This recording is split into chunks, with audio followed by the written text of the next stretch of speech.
So a couple super important updates. One is in my last video, I said Zoro sometimes at the very end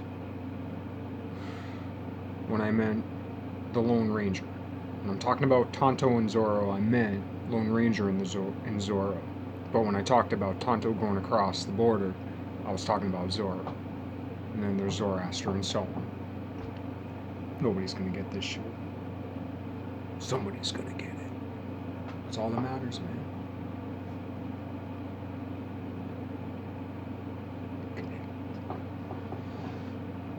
Another important update, I did go get ice. I recognize I'm in my third wardrobe change, but you know, we're in that change of season. I was at work, and then I wasn't, and I was cold, and then I took that walk, and then I went down to the Indian store. I picked up a beer, and I was gonna grab ice, and I forgot the ice machine at the Indian store broke. They have a big ice freezer. The ice freezer broke. I'm assuming their ice machine still works, which I'm assuming is also hooked up to the public water because they bag their own ice. So that ties back to the magnetized water. Why do I buy ice there anyway? Most people just use ice to cool their beers. I use it to put in my booze. So then I had to leave from there, which was kind of a waste of time, except for I got a beer, it's in my fridge. Then I had to walk across the bridge to Vermont to the 24-hour store because all the shit with COVID still shut down, but 7-Eleven's open. They used to just have 10-pound bags of ice. Now they got 5-pound bags. I didn't know that because I stopped going there to buy ice because they only had the 10-pound bags. I'm glad when I was walking home I only had to carry the 5-pound bag. It's about a mile. Probably a little less, but I exaggerate.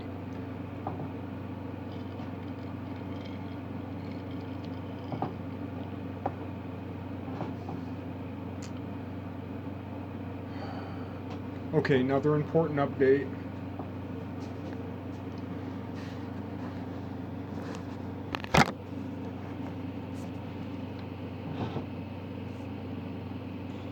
Yeah, there it is. Let's see if we can get that back up. There we go. Yeah, got my couple coats on here. It just looks like a nail, but now that the coats of glue and acrylic have dried, it looks like a nail. But I'm not positive that it covered perfectly well.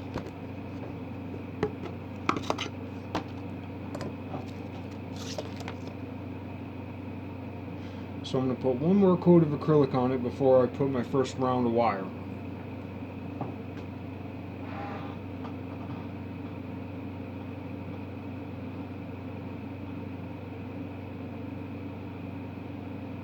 And I haven't figured out really an appropriate way to test it.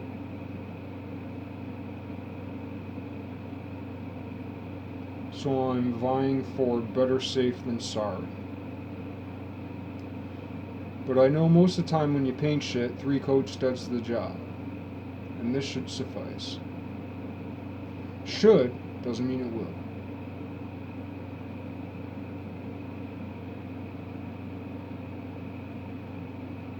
Got that $70 paint that don't cover for shit. Need 3 coats of white over white sometimes. Used to be a $20 gallon of paint. $20 a gallon used to cover 1.5 coats. Now 3 coats don't always do the job.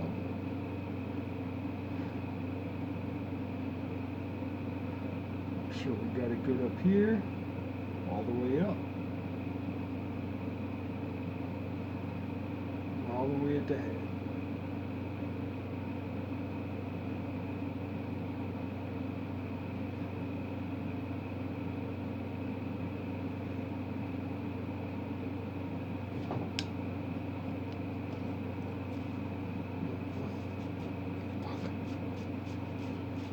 Now I'm permanently besmirched.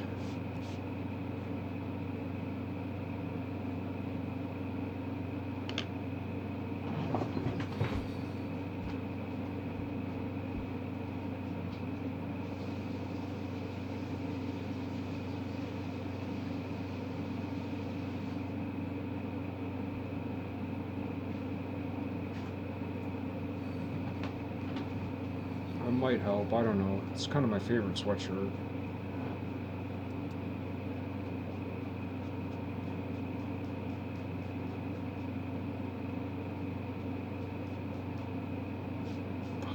Oh. For art.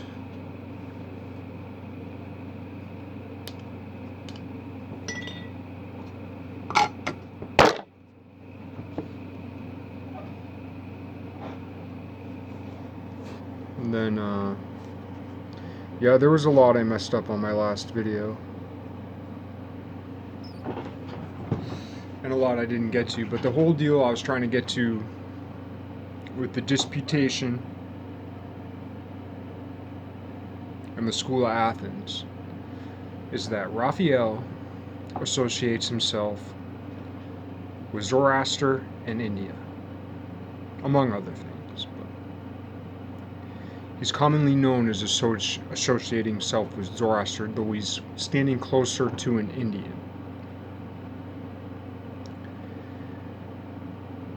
When you put those two paintings together, the Disputation and the School of Athens, you get a pattern that looks just like a turkey plume, just like it. Turkeys are a little bit associated with chickens in America, poultry, shit we eat. They're also associated with peacocks because of the way they spread their feathers. As a fan. In India, I think it's the god Muruga. Muruga. There's a lot to it. Hindu. That's a whole nother story, man. One that I've barely gotten into.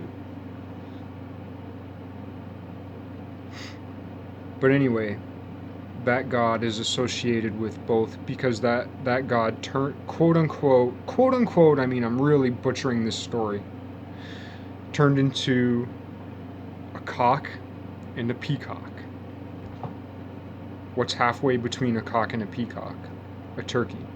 Also, people talk about evolutionarily how, like, a turkey or a peacock, it's like the most beautiful bird, right?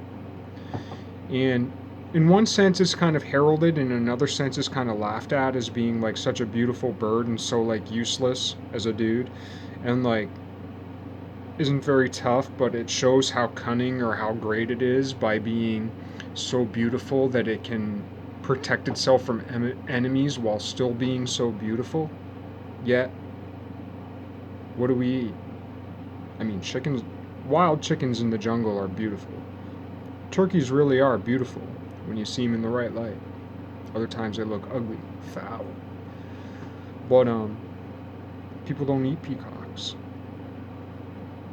because they're beautiful. In that way, evolution made peacocks smarter than humans. But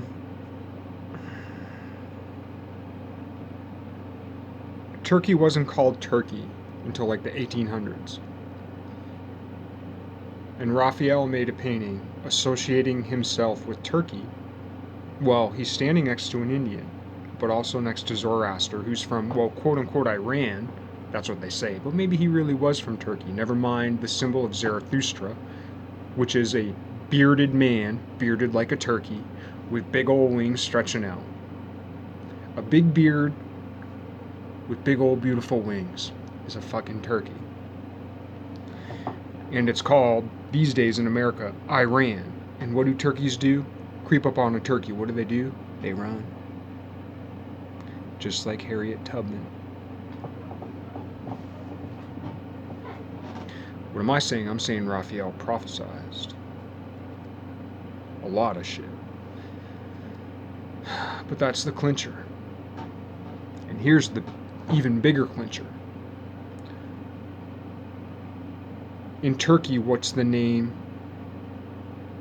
In the country Turkey, what's the name for a turkey?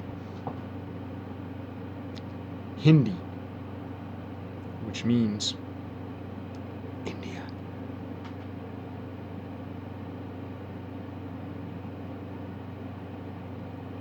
Raphael is standing next to Zoroaster from Iran, Turkey, Ottoman Empire, before there was Turkey or Iran, and what looks like an Indian.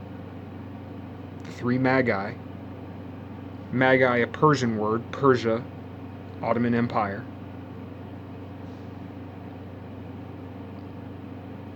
You put his two most famous paintings, overlap them over each other. You get the pattern around Christ of a turkey. Zoroaster is associated with Christ. Virgin birth, blah, blah, blah. All the same shit. Krishna, Christ. Krishna in this book, published back in the 1800s, and I don't know if this Apocrypha, this is one of the things that people don't recognize. The King James Bible we used was the King James Bible that was approved by Oxford after the original King James Bible was printed, which included the Apocrypha. But I'm not sure. There's all kinds of shit called apocryphal, so I'm still trying to get to. See, that's the thing they talk about the internet. Oh, you can find anything. It hasn't been so easy for me to find the King James version of the Apocrypha. I'm not sure. But this one's from the 18-something, and it's the second printing. As it so happens, it doesn't have the Revelations of the Magi, which is another Apocrypha. This all relates to Queen Anne's lace. Also, there's a 6th century mosaic of the three wise men who are holding bowls that look like Queen Anne's lace.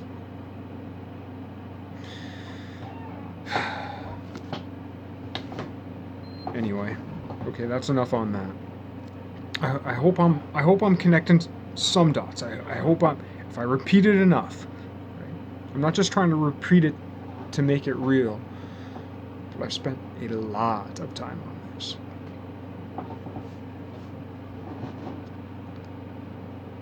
And yeah, the Raphael Disputation and School of Athens and the connection with Turkey, which didn't exist as the name of a country, but which Raphael prophesized. Whether it was a self-fulfilling prophecy because he's a fucking time-traveling fucking alien, fallen angel, demon, expression of God, angel, whatever you want to call it, he that. Or she that.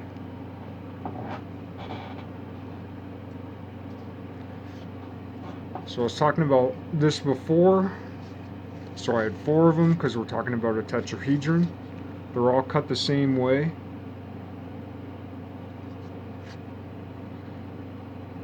And I published a video, hilarious, I posted a video years back with a similar thing made with index cards.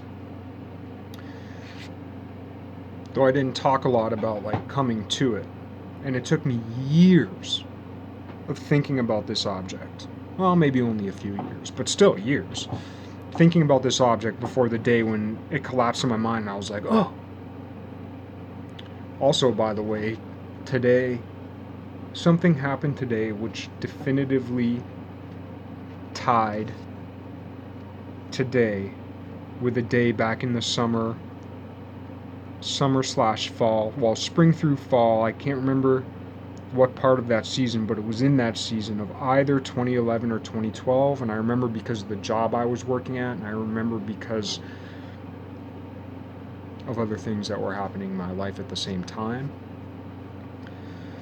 I'm pretty sure it was the summer of 2012, but definitively, without a doubt, today, exactly today, and the time frame surrounding today, but today was specifically in writing, prophesized, or clairvoyanced 8 years ago. I'm trying to figure out why. It all started back with that other drawing I made that had to do with the tetrahedron, the black and white, like shifty one. Like, I still can't figure out why, like, now so important to whatever it is and whoever they are. Like, I can't figure it out. I'm still trying to figure it out. I mean, I have inclinations or this or that or whatever, but I can't figure it out. And I'm telling you, today, today, I took a walk down to the 7-Eleven to buy ice because they didn't have it at the Indian store for my booze. Prophesized 8 years ago. I mean, I'm telling you. Prophets are among us. For real. But I can't figure why they picked today.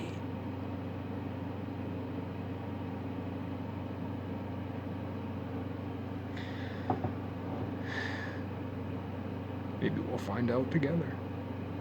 Maybe tomorrow the answer will be no. Maybe it's because of my swing set bicycle. Wouldn't it be a wonderful future? If that were the future. I don't know. But anyway, about these, right? They're all cut the same, so they all spin the same way. And I've been trying to think about the way, because I know a tetrahedron is associated with 7 symmetries, but I'm concerned about the 4 symmetries of the 4 faces. And maybe one of the 7 symmetries is stationariness. So there's like six rotational symmetries and then a stationary symmetry, I guess. But to me, it made the most sense to have the face rotations.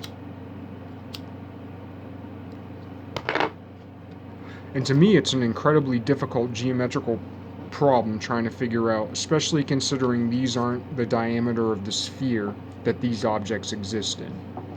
It's hard for me to figure out the way in which, because if these are all cut in the same direction, it means they can all spin, quote unquote, in the same direction, which means if I put this together as a tetrahedron and spin all the faces in the way that this is cut,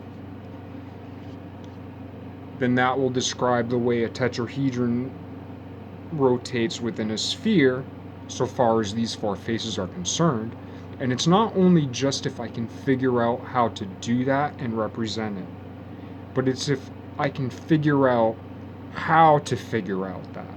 And if I can figure out that, then I can figure out the 6 rotations plus the 7 stationary and how that all interacts, if that's more true than these. So, how these fit together.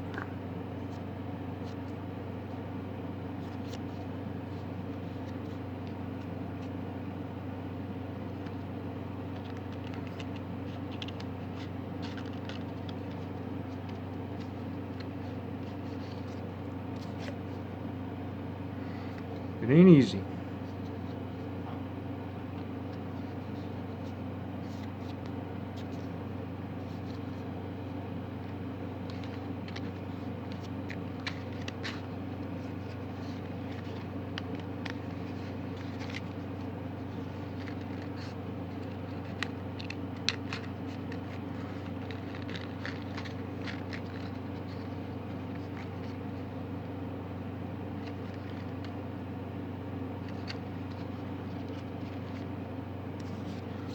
I'll have some gluing to do and stuff later.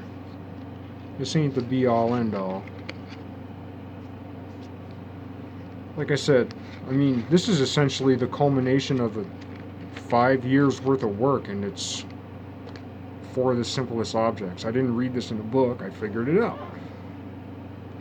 It took a long fucking time, man. Simplest object in the world. Simplest object in the world. Simplest object in the world. It's like 5 years worth of work. For 4 little shapes with 3 cuts.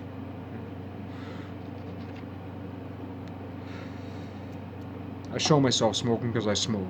I'm not proud of it. I know it's disgusting.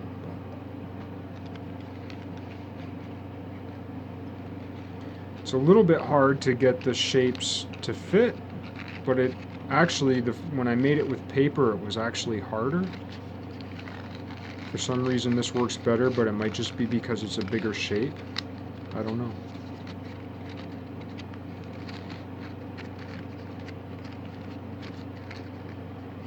Like I said, I'll probably have to do some gluing. A little bit of tweaking to get it perfect. That other shape I made way back. That other shape I made way back with the index cards. I never glued, and actually it would be probably appropriate if I colored each side of these.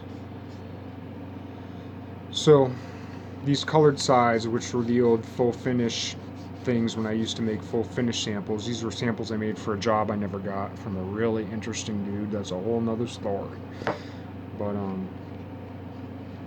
wherever you see the color, that's the inside face, inside the tetrahedron. But the triangles represent the tetrahedron. These circles represent the faces, but the diameter of the sphere is bigger. These look like they're part of the sphere, but they're not great circles. We need to find the great circle.